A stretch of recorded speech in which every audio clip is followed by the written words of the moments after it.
कुदरत है उसका और हम आत्माओं का कनेक्शन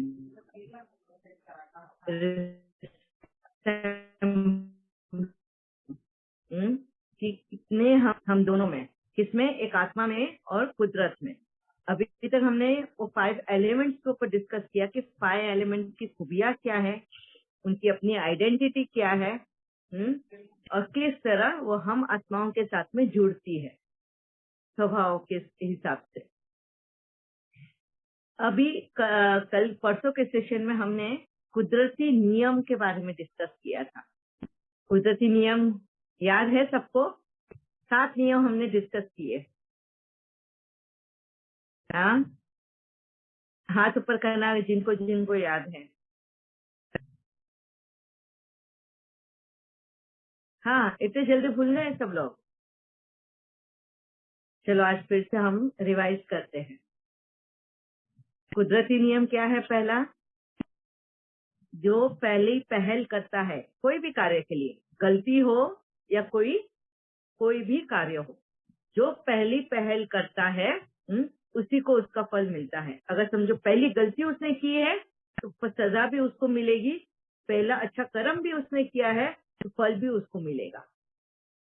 पहली पहल, ठीक है।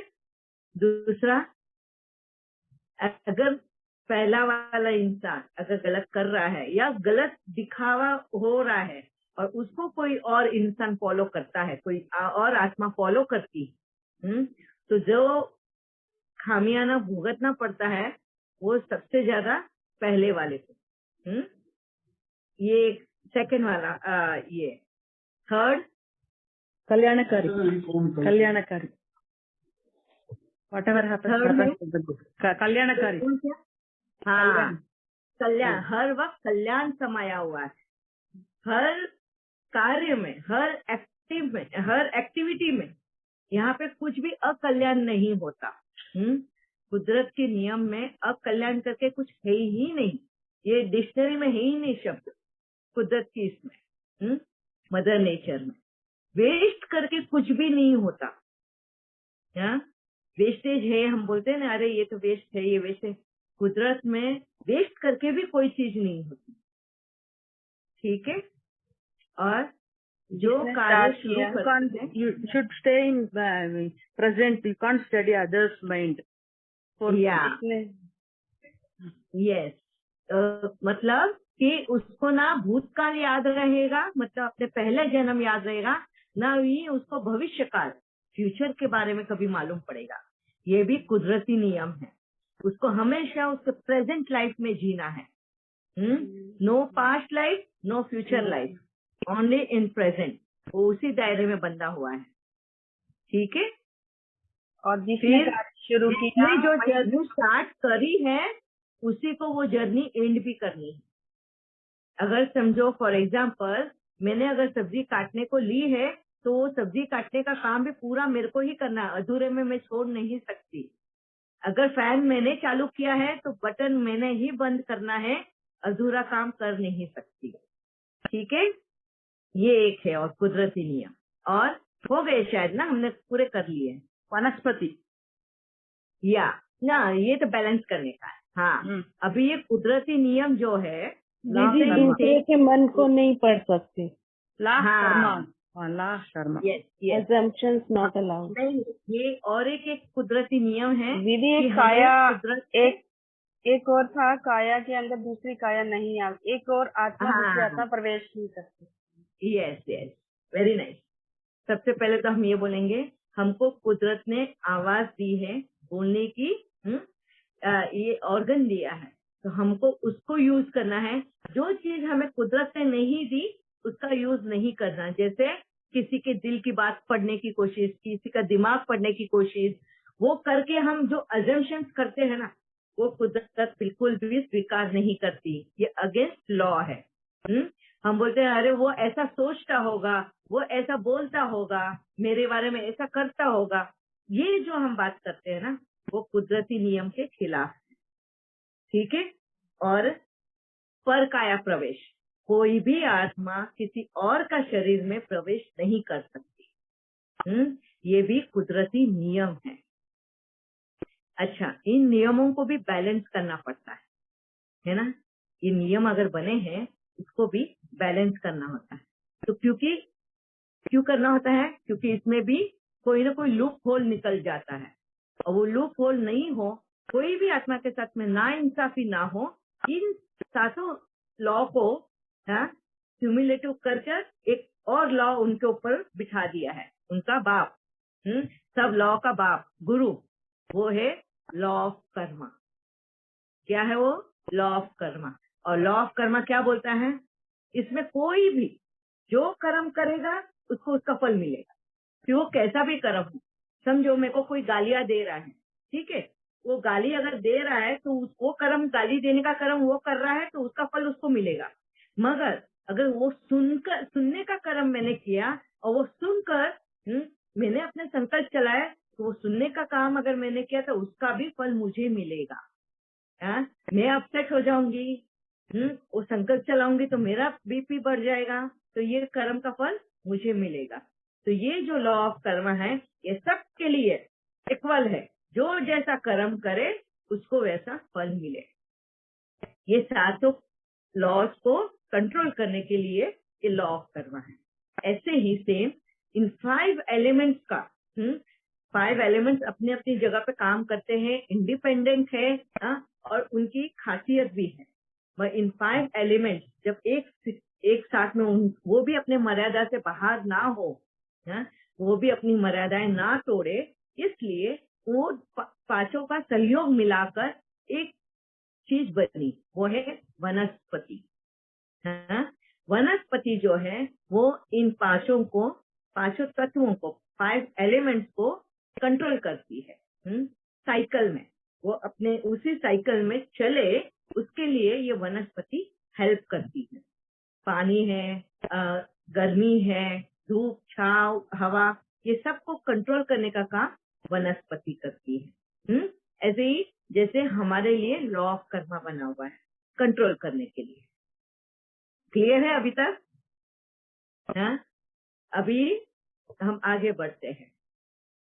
अभी हम डिस्कस करेंगे कि कुदरत ने हर जीव आत्मा बोला मतलब हर एक जो जिंदा है, जिसके पास शरीर है, इन 5 तत्वों से बना हुआ एलिमेंट है।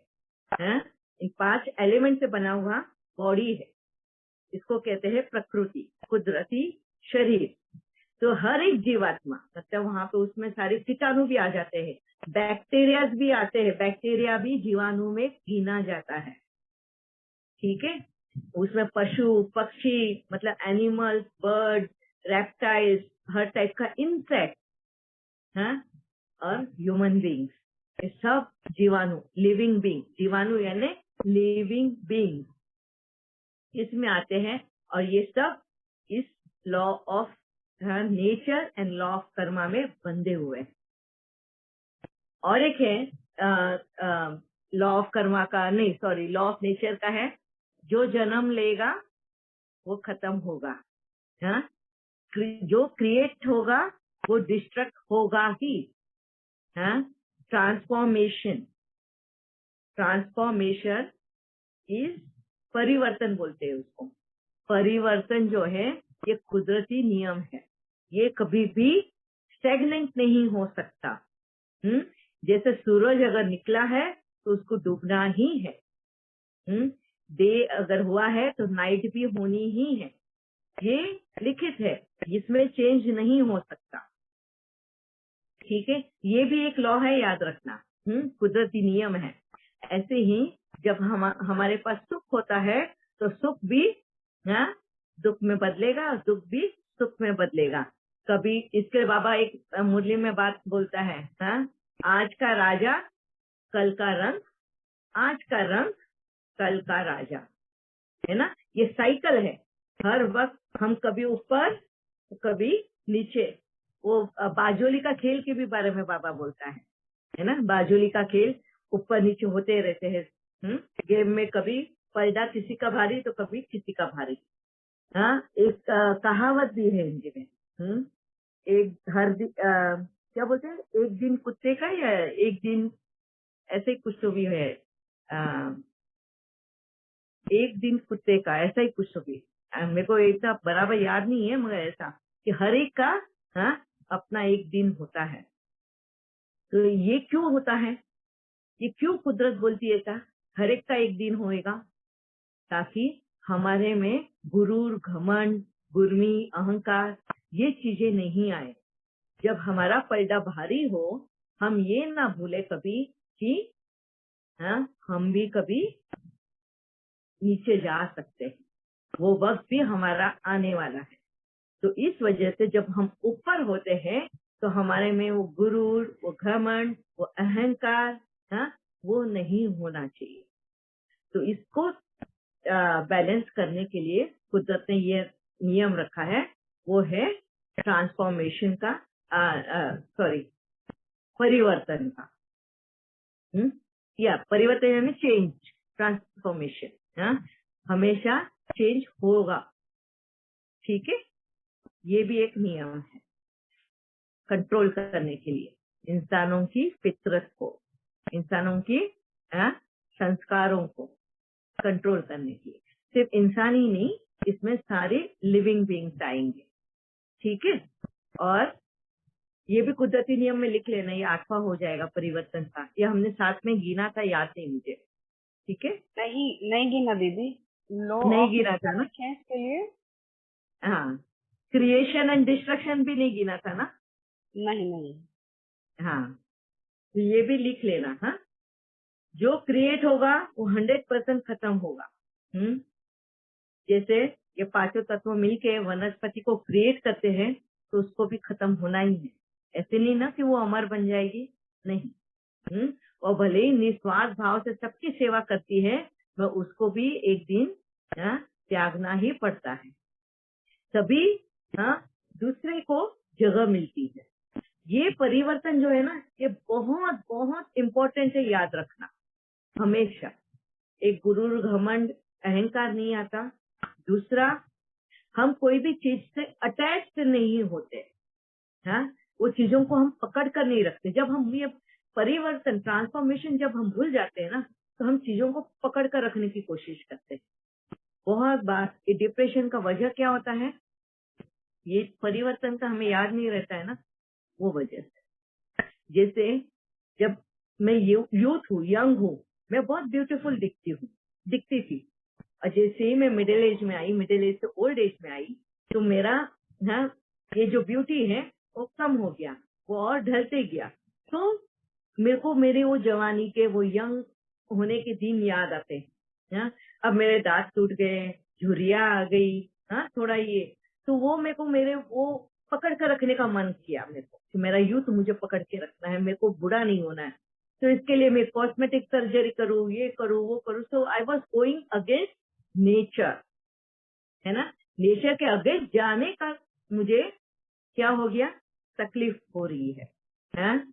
मैं उसको पकड़ के मतलब क्या बोलते उसको, मोह में, अपने यूथ के मोह में आकर मैं उसमें खुद को यंग रखने की कोशिश कर रही थी।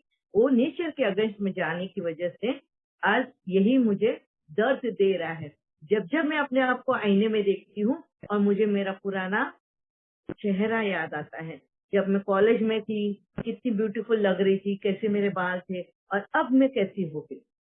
अपने आप को देखकर मैं दुखी महसूस करती हूँ। फिर मेरे अंदर का उमंग, उत्साह, ये सब मेरा खत्म हो जाता है और मैं धीरे धीरे होप खो देती हूँ जीने का। अब क्या मजा रह गया, अब तो मैं तो चल भी नहीं सकती, अब तो मैं ये भी नहीं कर सकती, अब तो मुझे कोई देखेगा भी नहीं, मैं ब्यूटीफुल नहीं हूँ। तो ये वजह मेरा होप खो देती हूँ, एंड ये मेरे को डिप्रेशन में लेकर जाता है। एक सैडनेस, डिप्रेशन यानी एक सैडनेस। अब ये होप होना कि मुझे ये पता है कि अब इस लाइफ में मैं वापस यंग नहीं हो सकती हूँ। मेरे को कोई उमंग उत्साह नहीं रहा, क्योंकि मैं अभी यंग नहीं हो सकती। अब ये 100% मुझे पता है कि मैं यंग नहीं हो सकती। इसके लिए अब मेरे को आशा भी नहीं रखनी। ये आशा निराशा में बदल जाती है, तो इसको डिप्रेशन कहते हैं। ठीक है, मैं ये डिप्रेशन क्यों आया, क्योंकि मैं रेडी नहीं थी इस चेंज को, इस ट्रांसफॉर्मेशन के लिए, इस परिवर्तन के लिए। कि परिवर्तन, ये शरीर, ये नियम है, कुदरती नियम लिखा हुआ है कि एक दिन जो जन्मा है उसको शरीर भी छोड़ना है, जब बच्चा है उसको बड़ा भी होना है, बड़ा होकर उसको बूढ़ा भी होना है। इस चेंज को जब इंसान एक्सेप्ट नहीं करते हैं और वो नेचर के खिलाफ जाने की कोशिश करते हैं, तो उनको तकलीफ उठानी पड़ती, दुख का कारण बन जाता है। ठीक है, इसके लिए कुदरत ये नियम याद कराती है बार बार कि इस परिवर्तन को, इस चेंज को उतने ही खुशी से एक्सेप्ट करो। हर एक चेंज अपना एक और सिंबॉलिक, अपना एक और इम्पोर्टेंस लेकर आता है। अगर मैं मिडिल एज में आई हूँ तो मैं क्या हो गई हूँ? एक्सपीरियंस होल्डर बन गई। I have become an example for the others. अगर मैं नहीं आगे बढ़ूंगी तो दूसरों को कैसे मैं जगह दूंगी? है, जो बच्चे हैं वो तो यंग हो रहे हैं ना, तो उनके लिए भी तो जगह खाली करनी है ना, इसके लिए मुझे आगे बढ़ना है। ठीक है, दूसरा मेरे को ये देखना है कि मैंने पाया क्या है, और क्या रही हूँ वो नहीं देखना है मुझे, मगर मैंने ये लाइफ की जर्नी में मैंने क्या क्या पाया है और मैं क्या क्या लौटा सकती हूँ इस दुनिया को, फिर से मैं क्या दे सकती हूँ। लेने का तो काम किया मैंने, अब देने का भी तो काम करना है ना। तो ये मुझे एज एन एक्सपीरियंस होल्डर बनाती है। ठीक है, मिडिल एज, हमारा ओल्ड एज, हम बोलते भी है ना, अरे मैंने बाल क्या ऐसे सफेद किए है क्या, ऐसे धूप में सफेद किए है क्या। कहने का मतलब है कि हमने इतने एक्सपीरियंस किए हैं अपने लाइफ में कि आज हम यहाँ बैठ के, तुम कौन सी चाल चलकर आते हो, मतलब किस तरह से वॉक कर कर आते हो, उस वॉक से ही हम पता चल जाएगा कि तुम्हारा मूड कैसा है। तुम किस स्थिति से गुजर रहे हो, तुम्हारी दशा क्या है, मनोदशा क्या है, तुम्हारी चाल से, तुम्हारी बॉडी लैंग्वेज से ही समझ में आ जाता है। क्यों? क्योंकि ये हमारा एक्सपीरियंस है। हम उस उथल पुथल दुनिया से, उस उतार चढ़ाव की दुनिया से गुजर कर यहाँ खड़े हैं। तो we are the best experience holder. हमने क्या खोया? कुछ भी नहीं है। ये बात बाबा हमें बार बार याद दिलाता है। ठीक है, तो हमको हमेशा परिवर्तन को, चेंज को एक्सेप्ट करना है अपनी लाइफ में। ये इंसान नहीं कर पाता है। जानवर यानी बाकी की जीवात्माएं और बाकी की सब लिविंग बींग जैसे कुदरत उनको देता है वैसे ही एक्सेप्ट करता है। अगर कोई करता है तो ह्यूमन बींग, और ह्यूमन बीइंग ये ट्रांसफॉर्मेशन, ये चेंज, ये परिवर्तन एक्सेप्ट नहीं करता, और जो जो नहीं करते वो दुख उठाते हैं। बाबा मुरली में भी कहता है ना हमें, ये ड्रामा है, इस ड्रामा में ये सब कुछ नून है, तुम अभी मेहनत करके संपूर्ण बनोगे, अगले कल्प में आओगे, मैं 20 जन्मों का तुम्हारा गारंटी लेता हूँ, ठेका लेता हूँ कि तुम पवित्र रहोगे, मगर फिर तुम उस साइकिल में आओगे ही जहाँ तुम्हारी पतन होने वाली, क्योंकि ये ड्रामा में लिखा है। परिवर्तन क्यों बाबा बोलता है इतने गारंटी के साथ में? क्योंकि कुदरती नियम है चेंज, परिवर्तन का, उतार चढ़ाव का। ठीक है, क्लियर है? अभी किसी को दुख होगा उनके जीवन में, कुछ भी आ जाए अपने जीवन में, साई नहीं है, तो एक्सेप्ट, इसके लिए बोलते हैं गो विद द फ्लो। जैसे हमारी लाइफ आती है उसको गो विद द फ्लो, ऐसे ही चलो, बस उसमें कोई विकारी भाव ना आए, विकारी संस्कार ना आए। जिस तरह से कुदरत हमें रखती है, खुशी से रहो, उसी सुख से रहो, आनंद से रहो, ये कुदरत हमें सिखाती है। ठीक है, इसको लेके और किसी को कुछ क्वेश्चन है, किसी को कुछ अपना अनुभव शेयर करना है? फिर इसके बाद में हम लेंगे हर एक का बॉडी स्ट्रक्चर। किसी को पूछना है कुछ, या अभी एकदम क्लियर हो गया ना बाबा की मुरली भी?